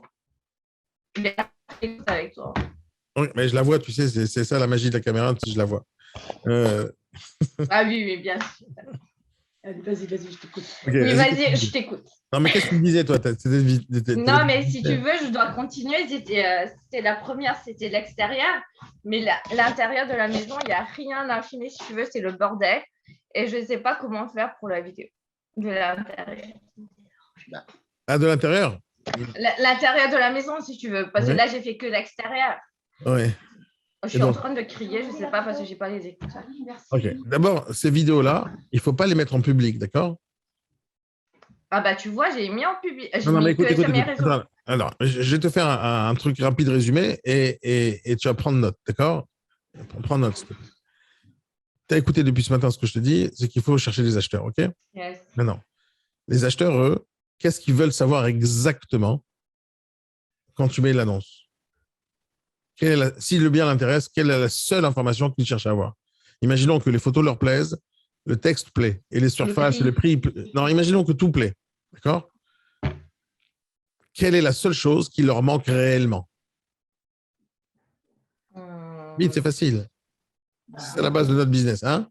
Si j'ai d'autres acheteurs en même temps. Non, je te parle d'un acheteur qui regarde ton Il annonce. a un client. Non, l'acheteur, Non, il est c'est sur un ce loger. client. Calmez-vous. L'acheteur, il est sur ce loger. Il est en train de regarder ton annonce. Ok? Les photos lui plaisent. Le texte lui plaît. La surface, le prix, la localisation, tout plaît. D'accord? Quelle est la seule chose qu'il n'a pas au moment où il regarde l'annonce et qu'il va absolument savoir? S'il est toujours disponible à la vente. Oui, non, mais s'il y a l'annonce, c'est que c'est disponible avant. Hein? Qu'est-ce que ça dit, Roland? L'adresse. Oui, bravo. Super, l'adresse. Ok, top. Là où Ah, bien Roland. Ok, Merci l'adresse. Roland. Donc, l'adresse, il ne faut pas que tu la donnes, tu comprends? Donc, quand je te. Mais j'ai quand pas tu- donné. Mais je sais que tu n'as pas donné, mais de l'autre côté, il y a combien de lacs dans ta ville? Ouais, ils vont la trouver. Non, c'est un étang. C'est Non, un mais- étang dans la cour de la personne. Non, mais combien il y en a des comme ça? Je Ouais. sais pas, je sais pas. Il n'y en a pas beaucoup. Il n'y en a juste pas beaucoup. Tu vois, as affiché un détail qui est ultra important et les gens peuvent reconnaître le bien. Donc, si jamais je te dis une erreur que tu as faite, c'est ce genre de truc. Non. Attends, je te dis juste un truc. L'annonce était déjà affichée avec plusieurs autres agences avant moi. J'en ai rien à foutre, n'a aucune importance. Je m'en fous de la concurrence, je m'en Ok. fous de ce qu'ils font. Je vous le dis, tous les jours quasiment, arrêtez de regarder ce que font la concurrence, on s'en tape. D'accord? On s'en tape. Parce que c'est comme si tu copiais sur un élève pendant que tu fais un examen et tu copies et tu es contente. Ouais, je suis contente, j'ai tout Non, je compris. sais pas. Mais le mec qui est à côté de toi, il est nul. Et à la fin, tu as la même note que lui, 0. Parce que tu as copié. Et la même chose pour les agences. Quand vous copiez les gens, est-ce que tu connais le résultat de ce qu'ils font? Est-ce que quand tu as vu son Non. annonce, ouais, elle est belle son annonce, elles sont belles les photos. Est-ce que tu sais combien de contacts il a généré grâce à ça? Et moi, je te dis 0. Donc, arrête de regarder ce que les gens font qui te plaît, parce que ce n'est pas ce qui est important. Ce qui est important, c'est les résultats de ce que les gens font. D'accord? Donc, moi, je te demande de comparer les résultats et je ne te demande pas de comparer ce qu'ils ont fait comme travail. Le travail, les méthodes, il y en a 20 millions. Quelle est celle qui ramène le plus de résultats? D'accord? Donc, ne te compare pas aux autres tant que tu ne peux pas vérifier les résultats. Donc, tant que tu n'es pas dans l'agence en question qui fait telle et telle annonce et que tu ne sais pas combien d'appels ils reçoivent, on s'en tape, ça n'a aucune importance. Si le patron d'à côté te dit, nous, on a fait 25 millions d'euros ce mois-ci, tu dis, ouais, bon, rien à foutre. C'est vrai, c'est pas vrai, je m'en fous, que tu veux que je sache. Peut-être c'est vrai, peut-être c'est faux. Et ils ont dit, nous, on a une méthode exceptionnelle qui nous permet de faire ci et ça. Ok. Tu as vu? Non. Alors, tu peux avoir peur parce qu'il annonce une méthode exceptionnelle. Mais en vrai, tu l'as vu en action, la méthode exceptionnelle? Tu n'as rien vu. Donc, tu t'en fous. D'accord? On s'en fout de la concurrence, mais totalement. D'accord? Peu importe qui est à côté de toi, plus sympa, plus gentil, plus pro, tu t'en tapes. OK? Tu es avec moi parce que je te sens que tu es figé là. Je suis avec toi. Je vois tes paroles. D'accord. OK. Donc, parce que tu as des problèmes de caméra. OK. Donc, première chose, j'en fous de la concurrence. Donc, ne m'en parle plus jamais. J'en ai rien à foutre. OK? Je n'ai jamais te donné des réponses basées sur ce que fait la concurrence. Parce que j'en ai rien à faire, mais réellement, totalement. Hein. Pour moi, la majorité des gens se trompent. Donc, je ne vais pas te dire copie-le. OK? Donc, je vais te dire ce qu'il faut faire et j'en ai rien à faire de ce que les autres font. Donc, la première chose, d'accord, c'est de bien comprendre ton métier déjà à la base. La base, c'est que tu as un produit quelque part. Regarde-moi, Conchita, regarde-moi. Un produit quelque part, tu as un vendeur qui vend, tu as un acheteur qui achète. Toi, tu es ici au milieu et ils ne doivent pas se connaître. OK? Ils ne doivent pas se connaître. Donc, la seule vraie information que tu as dans la main qui est vraiment monétisable, c'est l'adresse. Et la seule raison pour laquelle les gens vont acheter chez toi, c'est parce qu'ils ne l'ont pas vu en direct chez Le Bon Coin. Okay. Donc déjà, ne leur donne pas la possibilité de retrouver le produit. Donc ça serait le point faible de ta vidéo parce que je pense que ce lac est unique parmi tous les autres produits qui existent, l'étang, ou peu importe comment tu l'appelles. Je pense que des gens qui sont passés à côté, ils ont déjà vu ça. Je pense que des gens, ils en ont parlé. Donc, comme c'est un truc exceptionnel, écoute-moi bien. Je t'écoute. Je m'en fous de ton lac, d'accord? Je te dis que si c'est un point, un point important du bien, il ne faut pas le montrer.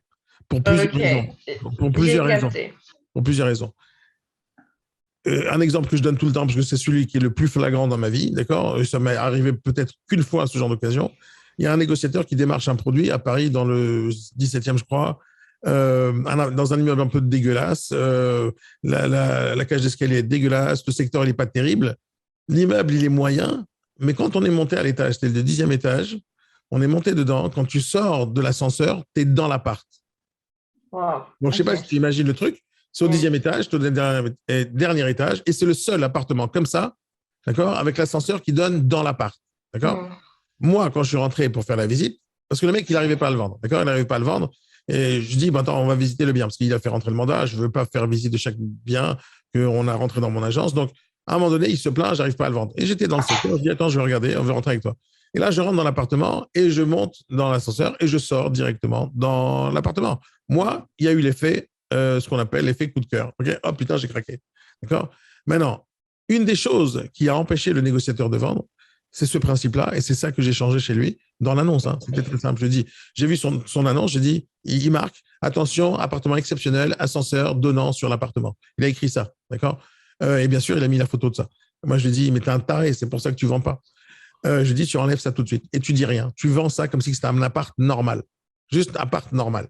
Il n'y a rien de spécial. Tu pars de 45 mètres carrés, 10e étage, ascenseur, et tu ne dis rien de spécial de plus que ça. Et tu fais la visite et tu fermes ta bouche. Juste, tu fermes ta bouche. Et tu laisses les gens rentrer dans l'ascenseur et sortir dans l'appart. Parce que je lui ai dit, l'effet que moi, j'ai eu quand je suis rentré dans l'appart, c'est ça qui m'a donné l'envie de rentrer dans l'appart. Donc, ne m'empêche pas d'avoir cet effet waouh au moment où je sors de l'ascenseur. Tu es en train de me gâcher la surprise avant que je vois la surprise. Et à chaque fois, je donne cet exemple. Je ne sais pas si tu as vu le film Le Sixième Sens. Oui. Ok, Le Sixième Sens, quand tu vois le film au départ, tu dis « Wow, il y a des monstres, il y a des fantômes, nanani, nanana. » Bruce Willis, tu penses que c'est un psychologue et tu penses qu'il est vivant et tu penses plein de trucs et tu regardes le film, tu as fait peur. C'est sympa, ce film est génial. Et à la fin, tu dis, il y a la dernière scène où la bague, elle tombe sur le sol et elle roule. Et Bruce Willis, il se rend compte que c'est lui, le fantôme, et il n'est pas en fait vivant. Et là, tu comprends tout le film en arrière. Tu comprends tout le film. On appelle ça un twist. Tu comprends tout le film en arrière. Maintenant, toi, tu connais le film. Est-ce que tu peux le revoir une deuxième fois? Moi, j'ai toujours essayé de revoir le film une deuxième fois. Je n'ai jamais réussi parce que je connais la fin. Je connais la fin. Il y a plein de films que j'ai revus plusieurs fois, comme le Titanic, comme Gladiateur, comme Fury, comme plein de films super intéressants parce que tu ne te rappelles plus vraiment de la fin. Tu sais qu'il y a des batailles, tu sais qu'il y a des sujets intéressants, tu ne te rappelles pas de tous les détails. Et là, ce détail dans ce Sixième Sens, c'est le détail qui tue, tu vois, c'est marqué à vie là-dedans. Donc, imagine, tu vas voir le film au cinéma et tu vas, dès que tu as fini le film, tu connais la fin du film, tu sors et tu vois la queue des gens qui cherchent à rentrer dans ce film et tu leur dis, écoutez, Bruce Willis, c'est lui le mort. Tu leur esquintes tout le film. Pendant tout le film, ils vont savoir la fin. Et donc, ça ne va pas leur faire, à ces gens-là qui connaissent la fin, ils vont peut-être rentrer dans le film, mais ils ne vont pas avoir le même effet de ceux qui ont découvert le film pour la première fois. Okay, exactement comme tu regarderais un match de foot en replay alors qu'on t'a donné déjà le score. Il n'y a aucun intérêt de voir un match en replay quand on t'a donné le score. D'accord? Il n'y a aucun intérêt. Et donc, c'est la même chose pour ton bien ou pour celui avec l'ascenseur. S'il y a quelque chose qui est puissant, la preuve, c'est le premier point que tu as voulu en faire une vidéo. Tu es d'accord ou pas? Pourquoi tu n'as pas choisi les chiottes, par exemple? Pourquoi tu n'as pas choisi la cuisine ou je ne sais pas quoi? Parce que tu dis, parmi tous les trucs bien qu'il y a dans l'appart, le truc le plus puissant, c'est l'étang. Et toi, comme une... T'es tombé dedans. T'es tombé dans les champs. Tu peux dire. Non, mais c'est pour ça que je suis là, Conchita. Arrête, c'est pour ça que je suis là. Elle est tombée dans les temps. Oui, et donc tu as voulu faire plaisir aux gens en leur donnant la fin du film. End of game. OK? Donc, arrête de faire chier les gens qui veulent aller au cinéma et laisse-les découvrir le film. OK? Mais je fais quoi? Donc là, mais la maison, je ne peux même pas faire une vidéo. Écoute-moi jusqu'au bout, s'il te plaît, Conchita. Okay. Première chose, le point le plus fort du bien, tu ne le montres jamais à part à la visite. OK? C'est un principe de base. Je suis en train d'écrire en même temps. OK. Okay? C'est un principe de base. Tu prends le point le plus fort qui existe là-bas et tu n'en parles jamais dans les annonces et tu ne le montres jamais en photo. Imaginons que les chiottes, qu'il y a dans un appartement, elles sont en or, avec des vitres transparentes qui se changent dès que tu éteins la lumière pour que personne puisse te voir. Non, mais écoute bien, écoute bien. Imaginons que tu as les chiottes les plus belles qui existent sur la planète. Et la porte, elle est en vitre et il y a une fenêtre énorme, tu vois, des chiottes, tu vois, et que quand tu es à l'intérieur et tu éteins la lumière, enfin, tu allumes la lumière, plus personne ne peut te voir à l'intérieur, mais toi, tu peux voir tout le monde à l'extérieur. D'accord?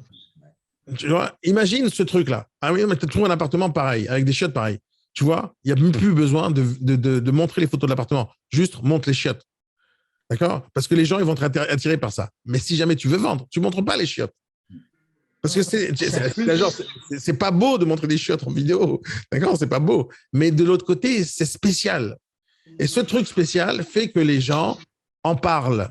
Rappelez-vous de ce que je vous ai dit la dernière fois. C'est quoi une marque? Une marque, c'est ce que les gens disent de toi quand tu as le dos tourné. Et donc, tu veux que les gens repensent à ton annonce. Ils disent, je veux l'acheter, je veux l'acheter. Parce qu'il faut leur déclencher une envie d'acheter. Pas toi, tu veux absolument vendre. Il faut que tu leur déclenches une envie d'acheter. Et donc, ce truc-là qui est exceptionnel, qui est l'étang, c'est là qui va donner l'envie d'acheter. La même envie d'acheter que quand tu passes devant une boutique de fringues et tu vois une robe qui te plaît, tu dis, il me la faut, il me la faut, il me la faut. C'est ce truc-là que tu as envie de déclencher chez les gens. D'accord? Il me le faut, il me le faut, il me le faut. Et donc, l'étang, c'est un point fort du truc, tu comprends? Et c'est pour ça que je dis qu'il ne faut pas le filmer. Pas parce que la vidéo est mauvaise. La vidéo est très bien. Tu montres le point fort à tout le monde. C'est une bonne vidéo. Mais c'est mauvais de la faire, tu vois. Il y a des fois, il y a des choses qu'on ne doit pas montrer. Qu'est-ce qu'on fait maintenant? Mais attends, il va Non, je suis en train de t'expliquer. Je suis en train de juste t'expliquer. Il faut des fois la pédagogie pour que tu comprennes le principe. Tu vois, Oui, merci Daniel. Maintenant, c'est comme dans des films, tu vois, des fois, tu vois des scènes de nudité absolue, tu vois, c'est presque du porno, tu vois, et c'est des fois gênant, tu vois, quand tu regardes le film avec tes enfants, avec ta femme, des fois, c'est gênant, tu vois, et c'est même pas si excitant que ça. Moi, des fois, enfin, ce que je pense qui est préférable pour la majorité des gens dans des films, c'est de suggérer, tu vois, qu'il se passe quelque chose, de pas montrer réellement. C'est beaucoup plus sympathique, beaucoup plus excitant de toutes les manières de suggérer les choses. Et donc, quand tu affiches les choses directement, c'est tout simplement moins intéressant. Et donc, quand on parle de marketing, là, dans ce cas-là, c'est du marketing pur et dur. Est-ce que tu vas attirer les gens par la chose la plus forte, qui va faire que tout le monde va savoir que c'est le truc le plus fort, et que comme personne ne l'a acheté, ça va baisser le truc le plus fort qui existe. Donc, une des choses que tu dois faire déjà, c'est de ne pas afficher le point fort. Déjà, c'est la première chose. Avant ça, il faut que tu analyses dans le bien que tu as, quel est le point le plus fort. Okay. Maintenant, quand tu dois faire des vidéos, d'accord, ton but, c'est qu'ils t'appellent. Et toi, tu as oublié ça. Tu as oublié que le but de la vidéo, le but de chaque annonce, c'est que les gens t'appellent pour demander un peu plus d'informations. Donc, si tu donnes toutes les informations, ils ne vont pas t'appeler. Donc, déjà, le point fort, tu l'affiches. OK, on a tout vu. Après, tu vas continuer à faire des vidéos pour présenter le bien, parce que c'est pour la tête. Mais le bien, comment je fais des vidéos? Alors, tu vas donner encore des informations, encore des informations. Et après, non, je ne fais rien. Non, je n'ai pas dit. Non, écoute, arrête de sauter aux conclusions quand je vais te la donner, la conclusion. Oui. D'accord, je vais te la donner. Ne saute pas aux conclusions. C'est pas de pas rien faire, de rien faire, c'est de faire les choses qu'il faut faire. D'accord?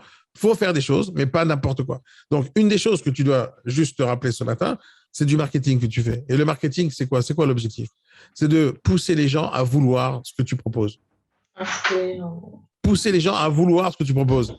Pas pousser les gens à leur dire, tiens, j'ai une annonce, ça t'intéresse, appelle-moi. C'est pas le but. C'est de leur donner envie d'acheter. Encore une fois, c'est cette envie que tu as envie de bouffer du McDo parce que tu es passé devant le McDo, parce que tu as vu un gros hamburger qui fait 4 mètres avec de la chaleur, avec d'une belle tomate, etc. C'est ça qui te donne envie de rentrer au McDo.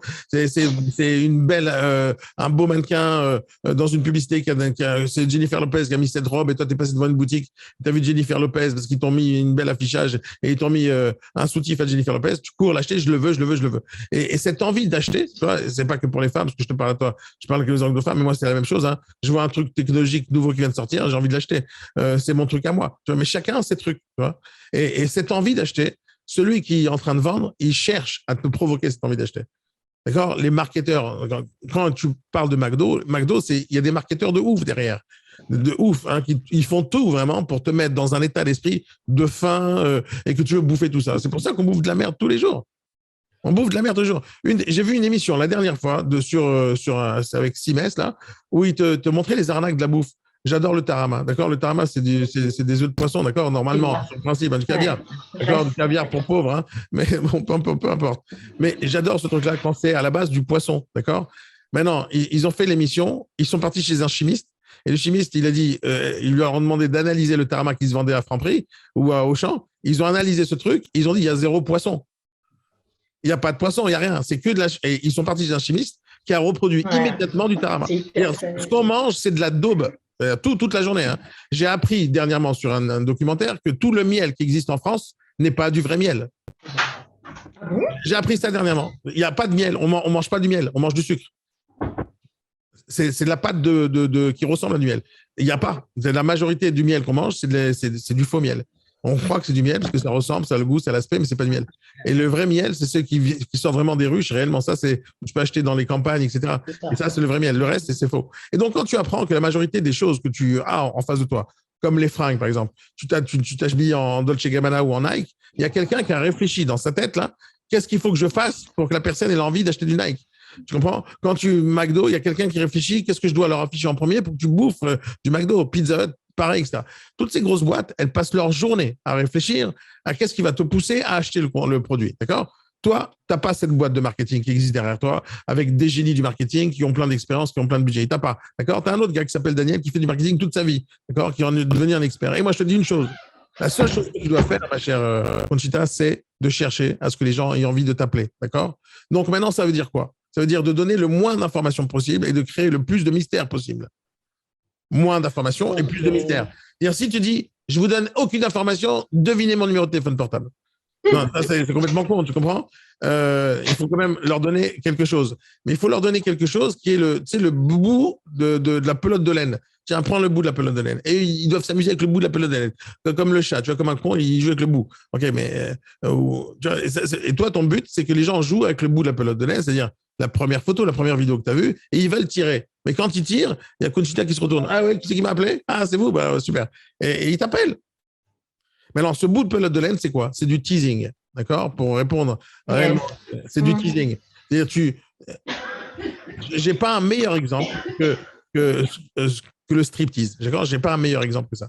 Daniel, il est 9h46. Non, j'ai des métaphores de ma tête qui arrivent tout de suite. C'est bien, c'est bien. Mais j'arrive pas à voir un truc mieux que le striptease. Le striptease, c'est quoi? Qu'est-ce qui excite autant les hommes dans le striptease? C'est que ça se fasse doucement et lentement et que tu vois rien en fait à la fin. À chaque fois, elle cache, c'est l'effleurage, etc. Et c'est ça qui rend fou les gens. Mais qu'est-ce qui se passe derrière le poteau? Et on cherche à savoir. Et c'est ça qui nous rend ouf. Et donc, ce que tu dois faire dans les annonces, c'est la même chose. C'est de leur montrer un tout petit bout. Et par exemple, des fois, il faut faire des vidéos mal cadrées. D'accord? Par exemple, si tu fais une vidéo bien cadrée, tu montres l'ensemble du bien et la beauté de l'ensemble. Mais là, tu te caches, imagine, tu fais une vidéo en te cachant derrière un lab et vous voulez voir. Tu fais comme ça. Et ben non, vous ne verrez pas. Vous voulez savoir tout le reste de la vidéo? Appelez-moi 06. Essaye de prendre l'exemple. Tu comprends ce que je dis? Essaye de prendre l'exemple de tout ce que vous voyez sur le net. C'est pas mal, hein? C'est vrai. Et essaye de regarder l'exemple de tout ce qui se passe sur le net.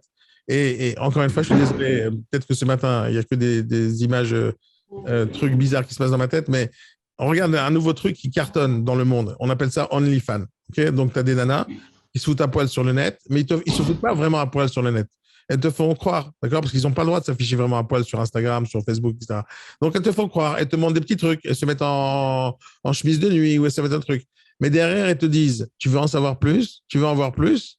Va sur mon OnlyFans. Et donc, tu payes un abonnement et tu regardes la photo de la vidéo du début jusqu'à la fin lorsqu'elle se met à poil. Et c'est le même principe, d'accord? Ce que je suis en train de te dire. Donc, l'idée, c'est de mettre le bien à poil, doucement, d'accord? C'est doucement, tu fais découvrir le produit, mais à chaque fois, un tout petit bout. Un tout petit bout. Jusqu'à que tu leur dises, je vois que tu veux en savoir plus, va sur mon OnlyFans. Et le OnlyFans, c'est ton site internet. C'est ta page, etc. Okay? Donc, ce que je vais faire, je vais enlever la vidéo et puis je vais… Oui, tu l'enlèves, ça c'est une certitude de l'enlever, mais pas parce que c'est quoi que la vidéo, d'accord? C'est parce que ce que tu mets dedans. Alors, encore une fois, le fait d'avoir fait une vidéo, c'est courageux, c'est top. Tu l'as fait, c'est super, il n'y a aucun problème. Sauf la question, c'est qu'est-ce que tu mets dedans dans la vidéo, d'accord?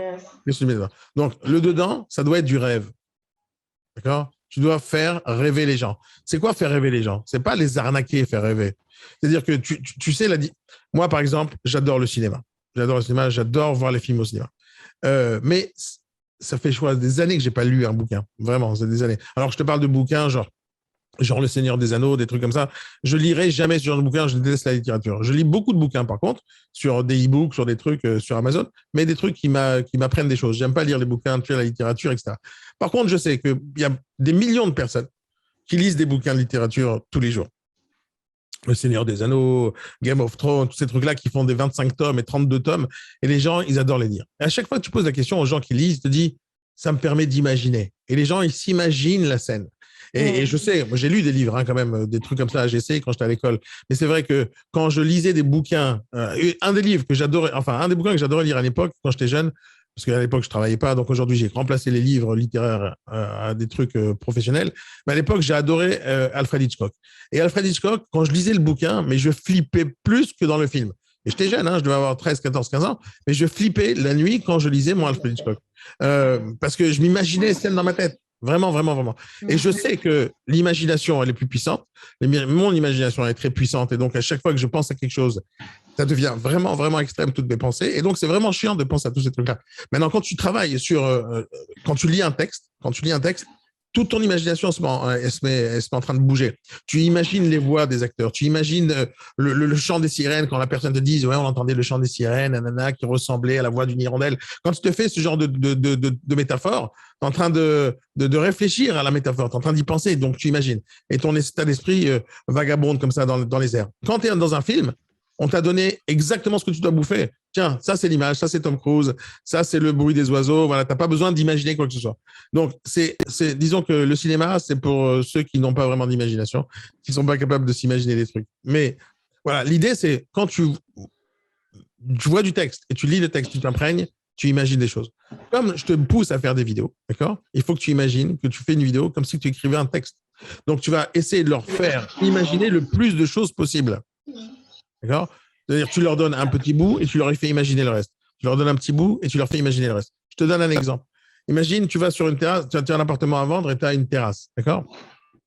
La terrasse, c'est l'endroit le plus génial de l'appartement. D'accord ? Donc, tu pourrais faire la photo de l'abruti, puis prendre la photo de la terrasse, toute vide, avec une chaise et une table. D'accord ? Tu pourrais faire ça. Tu dis, voilà, c'est une terrasse de 12 mètres carrés. Moi, je vous dis toujours, arrêtez avec ce genre de photos de merde. D'accord ? Parce que tu vas me dire, oui, mais il faut que les gens y voient ce qu'ils veulent acheter. Non, je ne t'ai pas dit ça, moi. J'ai dit, la photo de la terrasse, tu l'as fait, mais tu ne montres pas ni la vue, ni la terrasse elle-même, tout en entier. Tu montres une femme assise sur la table, en train de croiser les jambes, en train de boire un café et en train de kiffer. Sur la même terrasse.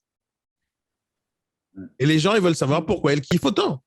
C'est tout. Ils veulent savoir le reste. C'est tout simple. C'est une question de cadrage.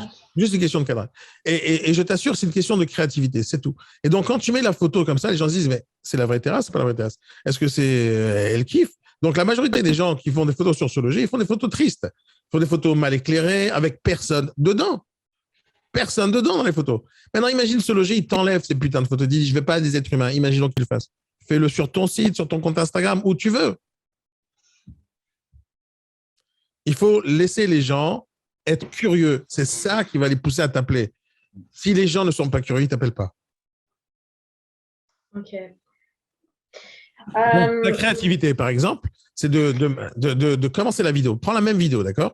Maintenant, fais un ton un peu plus dramatique. Tu vois, tu commences à avancer vers. Écoutez, il faut absolument que je vous montre ce que j'ai découvert dans cet appart.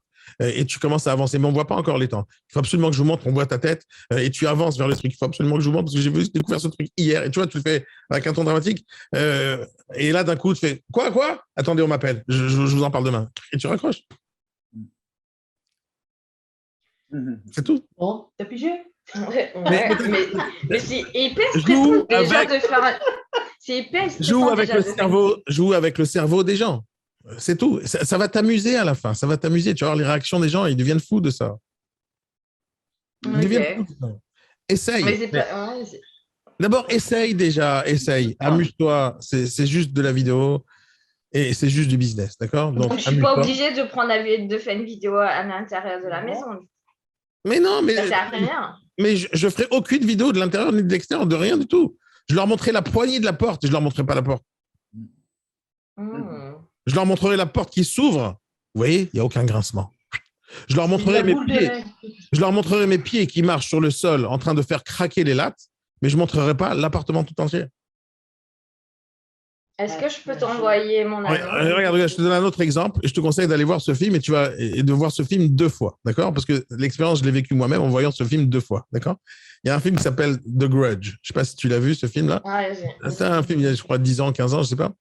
Un film qui m'a fait flipper, mais comme jamais j'ai flippé dans un film d'horreur. Maintenant, la première fois que j'ai vu ce film, je suis au cinéma et j'ai flippé vraiment, vraiment, vraiment. C'est-à-dire, à chaque fois qu'il y avait un truc, j'avais peur, etc. J'ai kiffé le film, j'ai tellement kiffé, j'en ai parlé partout. Et je me suis dit, la semaine d'après, je vais le revoir tellement j'ai kiffé. Je suis parti la semaine d'après et j'ai pas kiffé du tout. Parce que, en fin de compte, il n'y avait aucune raison d'avoir peur. Et je me suis rendu compte que pendant tout le film, il n'y a aucune goutte de sang, aucun meurtre, aucun couteau, rien. Il n'y a que de la suggestion. Le moment où j'ai le plus flippé, c'est à un moment donné, il y a quelqu'un qui frappe avec sa main sur une vitre. Mais tu flippes. Tu flippes pour ça. Parce qu'ils ont fait de la musique qui allait juste au bon moment, etc. Mais comme tu connaissais la scène au début et tu savais qu'il allait avoir ça, d'accord? Donc, la deuxième fois, je flippe pas. C'est juste une main. À un moment donné, tu vois la nana qui est genre la méchante, qui va ouvrir sa bouche, tu vois, et tu vois la réaction de l'autre, tu vois qu'il a la tête comme ça, tu vois qu'il devient gris, tu vois. Et c'est sa réaction qui te fait flipper, pas l'autre, parce que l'autre, on la voit pas dans le film. Et quand j'ai vu la deuxième fois le film, il était nul. Parce que ce que j'ai kiffé au film, c'est de ne pas savoir, et de ne pas savoir assez, et d'être surpris. D'accord? Alors, bien sûr, tu vas me dire, ouais, mais il faut avoir du talent pour faire du cinéma. Ouais, si tu veux. Regarde sur TikTok combien il y a de milliers de jeunes ils sont super talentueux. Des millions de jeunes. Et je t'assure que c'est super simple une fois que tu commences à te lâcher, à t'amuser un tout petit peu. Juste amuse-toi avec ça. Juste amuse-toi. Fais-les chier, les gens. Fais-les chier un tout petit peu. La seule chose qu'ils veulent savoir, c'est l'adresse et tout ce qu'il y a à l'intérieur. Toi, tu as envie de leur montrer, mais seulement en visite. C'est tout. Du coup, je dois retravailler mon annonce. Ton annonce, je ne l'ai pas vu encore. On en parle demain. Mais est-ce que je peux te l'envoyer après? Oui, on en parlera demain, pas de problème. Mais ton annonce, ça va ensemble aussi. J'espère que tu as fait la formation commerciale. Dans mon annonce, j'ai mis ça. Bon, laisse-moi voir. Je vais te l'envoyer. Ok, ça marche. Allez, on en parle demain de tout ça, mais le but, c'est de donner le moins possible. Ça, c'est l'objectif. Et de pousser les gens à l'intrigue, à qu'ils soient curieux et garder le mystère le plus longtemps possible. Ok ? Arrêtez de penser que mettre une annonce sur Se Loger, il faut mettre une fiche technique. Se Loger, c'est un site d'annonce de publicité. Et la publicité, c'est de la publicité. La publicité, c'est faire rêver les gens. Okay, et il n'y a rien d'autre à part ça. Ce que tu vois sur Se Loger et sur lequel tu te compares, c'est des gens qui font des fiches techniques. Des fiches techniques, 42 mètres carrés, 32 mètres carrés de surface, SHEP, belle hauteur sous plafond. Ils vont te marquer SDB pour salle de bain. Ils vont te marquer cave plus parking. Ils vont te faire C plus P. Ils vont te faire plein de conneries à la con comme ça, juste pour résumer, pour faire l'annonce en 3 secondes et demie. Ils font la photo des chiottes, ils te font la photo de la vue, ils te font la photo de tout, juste pour te dire, voilà, j'ai pris des photos, t'as vu comment je suis un super photographe, et ils balancent leurs photos de merde. Et c'est ce qui se passe sur Se Loger non-stop. Non-stop. Et il ne faut pas te comparer à ça. Parce que ces gens-là, ils génèrent du contact. Mais ils génèrent uniquement les contacts qui veulent acheter ce bien. Ils ne génèrent pas du contact de manière générale. Et ces gens-là, en général, ils vont courir après les mandats non-stop. Et ils vont se faire aucun nom. Je t'assure que quand tu vas rendre fou les gens dans ton secteur, parce que tu vas faire tout ce que je te dis sur les réseaux sociaux, et une des choses que je te dis sur les réseaux sociaux, c'est-à-dire que quand quelqu'un t'appelle sur Se Loger, t'appelle « Bonjour madame, je vous appelle pour l'annonce », et il te donne son prénom et son nom, la première chose que tu vas faire, tu vas chercher sur Instagram, sur Facebook et sur LinkedIn, et tu vas le demander en ami partout. Et tu vas faire ça tout le temps. Et quand tu reçois des noms et des prénoms et des mails, des numéros de téléphone des gens qui t'ont contacté sur Se Loger ou Le Bon Coin, etc., tu prends ces gens-là, tu les mets dans ta base de données, tu leur envoies tous un mail, suivez-moi sur Instagram. Et c'est comme ça que tu vas faire que les gens qui t'ont appelé vont savoir que tu as des choses intéressantes sur Instagram.